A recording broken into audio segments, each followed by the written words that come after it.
और सीधा लेकर चलते हैं आपको लखनऊ और सुनवाते हैं कि सीएम योगी आदित्यनाथ क्या कुछ कह रहे हैं। लेकिन उस सब के बावजूद कांग्रेस और उसके सहयोगी इंडी गठबंधन से जुड़े हुए दल हैं, इन लोगों में एक होड़ सी लगी है मुस्लिम आरक्षण देने का।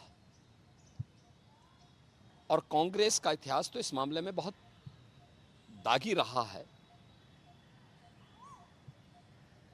2006 में जस्टिस रंगनाथ मिश्रा कमेटी गठित करके कांग्रेस ने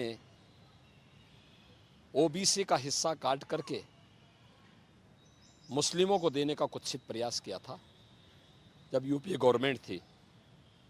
ऐसे ही कांग्रेस ने जस्टिस राजेंद्र सच्चर की अध्यक्षता में कमेटी बना करके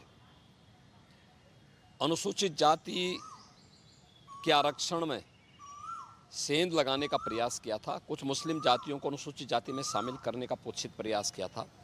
बीजेपी और एनडीए ने उसका विरोध किया था। कांग्रेस की जब आंध्र प्रदेश में सरकार थी, उन्होंने उस वहाँ के ओबीसी के आरक्षण को मुसलमानों को दिया था। कांग्रेस की कर्नाटक सरकार ने मुसलमानों की सभी जातियों को ओबीसी में शामिल करके ओबीसी के आरक्षण में सेंध लगाया है।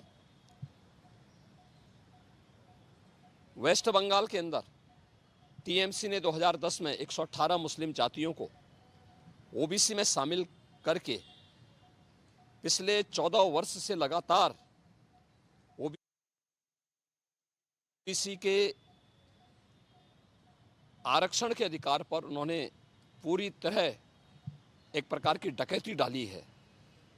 हम धन्यवाद देना चाहेंगे कोलकाता हाईकोर्ट को, जिन्होंने टीएमसी के इस प्रकार के असंवैधानिक कृत्य पर जोरदार तमाचा मारा है और धार्मिक आधार पर आरक्षण असंवैधानिक है बात स्पष्ट कहते हुए उन्होंने सभी मुस्लिम जातियों को इससे बाहर किया है। इसी प्रकार से बिहार के अंदर लालू जी पहले ही बोल चुके हैं कि मुसलमानों को, सभी मुसलमानों को आरक्षण मिलना चाहिए। इसका मतलब आरक्षण कहाँ से मिलेगा?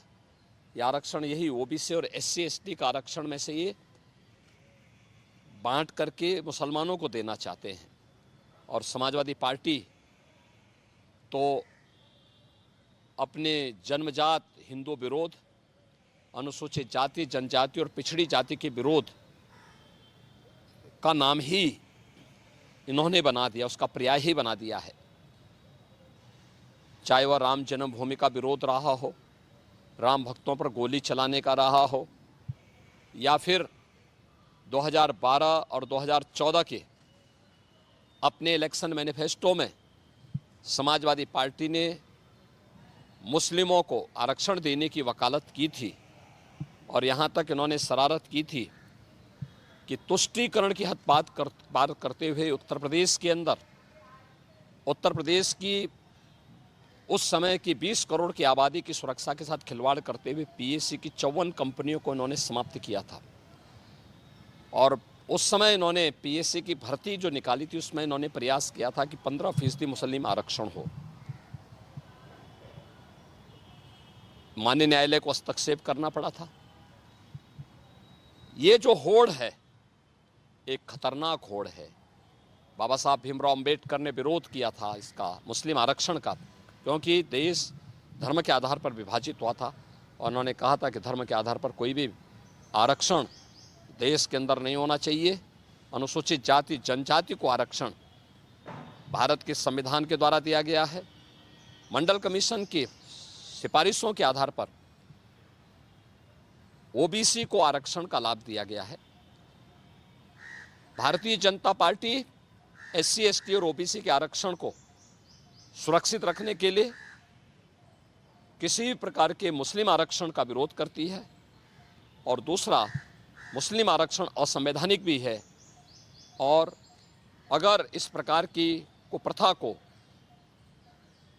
थोपने का प्रयास होगा तो देश की अखंडता के लिए एक चुनौती होगी। महाराज जी, कोई कोटे में कोटा डेवलप कर रहा हो, संविधान बदलने तक की बात कर दे रहा है, क्या इसे अगर ये ऐसा करने में सफल होते हैं तो क्या वर्ग संघर्ष की स्थिति नहीं होगी? जो ओबीसी जिनको संविधान के अनुसार आरक्षण मिला है उनका हक मारा जाएगा, तो एक नए संघर्ष की स्थिति बनती नहीं? देखिए, हमने कहा ना, ये बाबा साहब भीमराव अंबेडकर के द्वारा बनाए गए संविधान का अपमान है